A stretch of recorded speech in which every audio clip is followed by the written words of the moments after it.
गुरुदेव के लिए कुछ भी कर देने की हिम्मत, यदि इतना हमारे अंदर आ जाता है, परिस्थितियां तो प्रतिकूल होती हैं, परिस्थितियां किसके लिए अनुकूल हुई हैं? भगवान के लिए अनुकूल नहीं हुई, भगवान राम के लिए नहीं हुई, गुरुदेव के लिए नहीं हुई, किसी के लिए नहीं हुई। परिस्थितियां अनुकूल नहीं होती, आदमी को मनस्थिति को अनुकूल करना पड़ता है। ताकत हमारे अंदर आ जाती है तो श्रद्धा आ जाती है।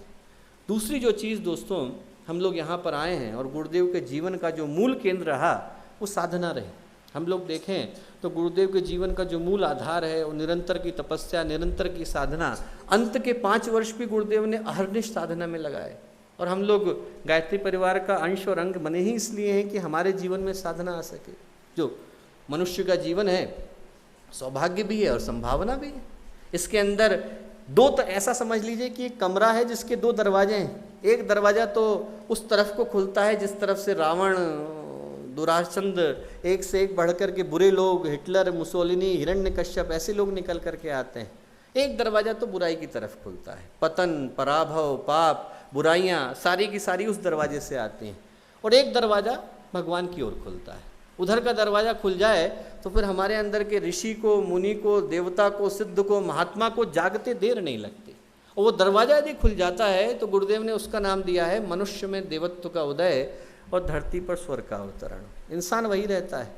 उसकी चेतना यदि विकृत हो जाती है तो फिर उसका जीवन भूल में, भ्रम में, भ्रांति में बदल जाता है। दिखने में तो वैसा ही है, आकृति वैसी की वैसी है। ऐसा नहीं है कि आप रावण को उठा लो, ऋषि को उठा लो तो दिखने में कोई अंतर है। चेहरा वही है, आंखें वही हैं, सब कुछ वही है। अंदर की चेतना बदल गई है। अंदर की चेतना यदि विकृत हो जाती है तो आदमी प्रेत, पिशाच, राक्षस बन जाता है। और अंदर की चेतना यदि पवित्र हो जाती है, व्यक्तित्व परिष्कृत हो जाता है, भावनाएं आदमी की प्रकाशित होने लगती हैं, चिंतन उत्कृष्ट हो जाता है, तो उसी व्यक्ति के अंदर आपको गुरुदेव के दर्शन होने लगते हैं, विवेकानंद के दर्शन होने लगते हैं। व्यक्ति वही रहता है, व्यक्ति वही है, उसके अंदर, उसकी चेतना के अंदर देवत्व आ गया है। और हमारे अंदर के देवता को जगाने की जो प्रक्रिया है दोस्तों, साधना के माध्यम से संपन्न होती है। हमारे अंदर यदि साधना हो, अहर्निश, एकदम यहाँ पर हम लोग आए हैं तो लगातार ये करने का, तपने का, तपस्या करने का भाव हो, तो फिर हमारे जीवन में देवता जागते हैं। मैं कहूँगा कि हम लोग यहाँ आए, गुरुदेव का हिस्सा बने, तो फिर यहाँ से अपने जीवन को निरंतर परिष्कार के मार्ग पर चलाने का भाव लेकर के जाएं। 1981-82 में पूज्य गुरुदेव ने एक पुस्तक लिखी थी, यदि आप लोगों को मिल सके तो जरूर लेकर के जाइएगा। आंतरिक कायाकल्प का सरल एवं सुनिश्चित विधि विधान, कि हर व्यक्ति अपने जीवन को अंदर से कैसे बदल सकता है। गुरुदेव ने कहा बाहर से नहीं, बाहर से तो कालने में भी रूप बदल करके आता है, बाहर से तो रावण भी आता है तो ब्राह्मण का भेष धर करके आता है, बाहर से तो आदमी बदल जाता है, बाहर से कपड़े बदल लिए उससे आदमी अंदर से थोड़ी बदल गया। अंदर से जब बदलता है तो जीवन बदलता है। अंदर से बदलने के लिए जिस माध्यम की आवश्यकता है उसका नाम है साधना।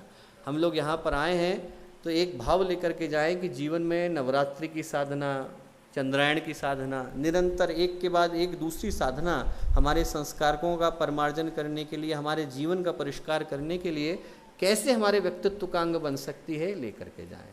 श्रद्धा को लेकर के जाएं, साधना को लेकर के जाएं। और तीसरी पुकार प्रज्ञावतार की है दोस्तों कि लोगों की बुद्धि सुधरे।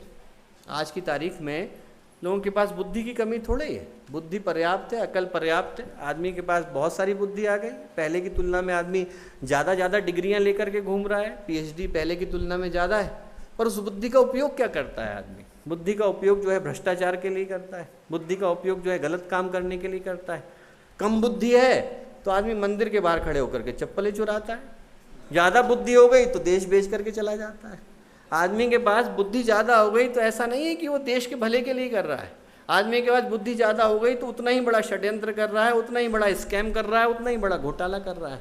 बुद्धि से सिर्फ इतना हुआ है कि आदमी के पास घोटाले करने के, भ्रष्टाचार करने के नए नए तरीके निकल करके आ गए हैं।